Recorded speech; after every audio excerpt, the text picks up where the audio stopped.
விஜய் என்ன ஏன்னா நீ அரசியலுக்கு வந்த? உன்னோட காசு பணம் அந்தஸ்து இதுக்கு எல்லாம் நீ எங்கேயோ இருக்க வேண்டிய ஆள். நீங்க நல்லவனை கெட்டவனா மாத்தும், கெட்டவனை நல்லவனா மாத்தும் இந்த அரசியல். அத தெரியாம இந்த அரசியலுக்கு வந்து உன்னோட குழந்தைத்தனமான புன்னகையும் உன்னோட குழந்தைத்தனமான அன்பையும் எல்லாரும் கொச்சப்படுத்தி இருக்கிறாங்க. இவங்களுக்கெல்லாம் நீ என்ன பதில் சொல்ல போற? இவங்க கிட்ட பணத்தை எதிர்பார்த்து வந்தியா? கோடி கணக்குல லட்ச கணக்குல உங்ககிட்ட சம்பாதிச்சு சேர்த்து வச்சுக்கிற தலைமுறை தலைமுறையா சாப்பிடுற அளவுக்கு உங்ககிட்ட இருக்கு.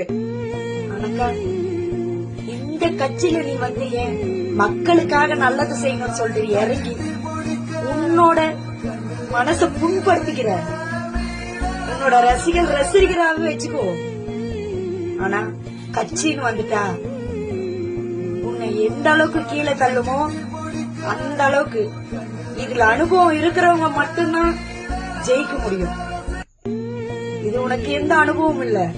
குழந்தைத்தனமான முகத்தை வச்சுக்கணும் இதுல நான் ஜெயிச்சு காட்டுவேன் மக்களுக்கு நல்லது செய்வேன்னு நினைச்சேன்னா இப்படிதான் நீ முடங்கி உக்காரணும். உன்னை கீழே தள்ளிட்டு தான் இருப்பாங்க.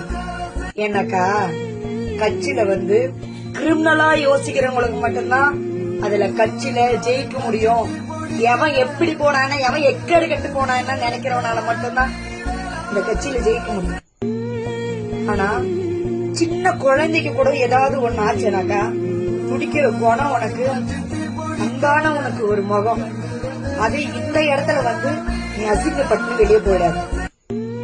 உனக்கு இப்பவும் சொல்ற இது சரிப்பட்டு வராது. நீ எந்த இடத்துல இருக்கணுமோ சாமியா அந்த இடத்துல இருந்தா மட்டும்தான் உனக்கான மதிப்பு. அவங்ககிட்ட விட்டு நீ கீழே இறங்கி வந்த, அது கடவுளா இருந்தாலும் சரி இந்த மக்கள் கிட்ட நீ என்ன நல்லது பண்ணாலும் சரி உன்னை நல்லவன் சொல்லாது, கெட்டவனாதான் பார்க்கும். கெட்ட